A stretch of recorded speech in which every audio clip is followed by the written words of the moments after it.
Start talking about Dick.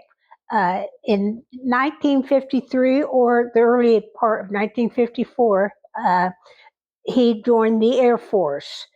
And there he went down to San Antonio, where he became a base supply, ordering things for the Air Force and so forth. And he went through different trainings, and from on up to Iceland, where he was stationed for a year. But in the meantime, the tornado went through Udall, and there the disturbance came on up north and happened to hit his father that was on the railroad car at about 2 o'clock in the morning. He was patrolling the track, and when they went around the corner, there was a limb on the track, and everybody else got to jump and was saved, but Dick's dad was not. And the day before the funeral, Joanne, Dick's sister-in-law, called and told him about what had happened, and he got home and missed the funeral. And then they transferred him down to Smoky Hill, and which later became Schilling, there in Salina, on a compassionate transfer to be close to his mother living in Clay Center. So he was working in base supply there in Salina, and it was a great big warehouse. And in the warehouse, he was kind of in the middle of the warehouse. And at that particular time, I was back in the corner. I was a comptometer operator back in base supply, and checking on all the numbers and so forth. And it was back in the corner, and I would have to go up to the front to get in and out of the front door, and where the restrooms were, and the water fountains and so forth. And behold, why I met Dick along the way there at the water fountains. Thanksgiving time, I had made plans with my folks to meet in Wichita. They were driving down from Wilsey, and I was going to take the bus down to Wichita. But Dick decided that was a good time to take a half a day off to take me to the bus and everything. But the bus didn't leave until late in the evening, and he stopped in front of the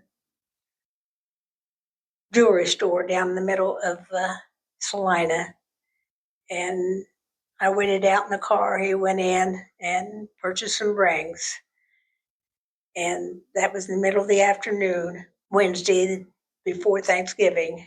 And I went ahead and took the bus late in the evening on down to Wichita, and was down in Wichita for the weekend. Well, he went and got the rings and came out, and that's when I guess the proposal was his car. We were in the car. As I said, I was just waiting out, and just, yes, casual, but yes. When I got to the house down there, it was just, I told them, and it's just, yeah. Okay, this happened to be in November of 1955, and we got married in May of 1956. We got married in the Wilsey Methodist Church in Wilsey, Kansas. And I had a classmate, Elaine, play the piano, and Dick's brother stood up, or brother-in-law, Richard Frisbee, stood up with him.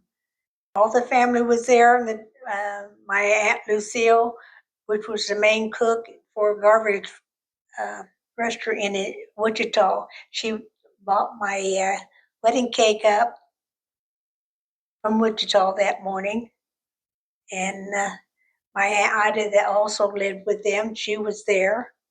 She was a salad maker in Garvey's restaurant in Wichita. And afterwards, we went out in our little car. Our first night was in Wichita, and my cousin gave me the use of her house, and they stayed at my folks. And so we spent our honeymoon in Wichita. And as a two-striper, Dick, of course, didn't have that much, and I had not worked a long time. And so we didn't have a big honeymoon or anything.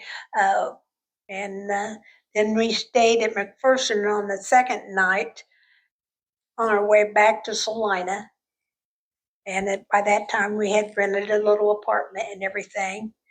And my first place was a made-over garage, which was had the kitchen when you walked in, and then the bedroom or the living room and the bedroom in behind. And one of the stories on that, I baked a spice cake, and I came home hungry from working, and I grabbed a piece of spice cake, was eating it. Oh, it was good, but I had little red ants growing up from the spice cake because it was just a little old garage made over and very nice. Nancy was born in August of 1957, August the 23rd. Nancy was born on a Friday. Dick was still at work, but when he came home, I had went to a party upstairs. Can't think of the name of the party where they used to sell things and so forth. And I came downstairs and I called Dick and said, "Yes, you need to come home." And we went to the hospital about 1:30, and she was born just after 3, which was a very short time, but everything worked fine and so on and so forth. I wanted to keep on working, but Dick never wanted me to work, period, after we got married. But I always wanted to do other things. I was never satisfied to just skimp by. So I worked as long as I could. And when she was born, I went ahead and quit, which in a way was a mistake, as I had about 6 more months and I would have been vested is not the word, in civil service. 3 later on, after we went to other places, I got different jobs, and then I could only become a 2 instead of a 3. It was less than 3 blocks to the hospital, and when we got to the hospital, why he, of course, honked the horn, and they came out and wanted me to sit down. God damn it, I can't.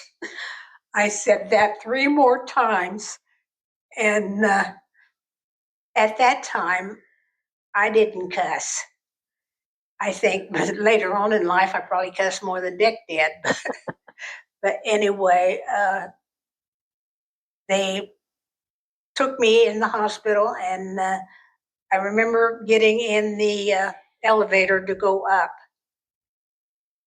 But David was born on the way going up. And when Dick went out to park the car and came back in, "You got a boy." Yeah. And so I kind of passed out with it. David was born and had a son. And I guess I'll go ahead and say this. The kids really doesn't know. We were planning on naming after my dad, uh, James William. And Dick came up and he said, "I would sure like to change the name to David." And I would agree with anything at that time. I said, "Oh, that's great." And so we went to David Lloyd instead of James William.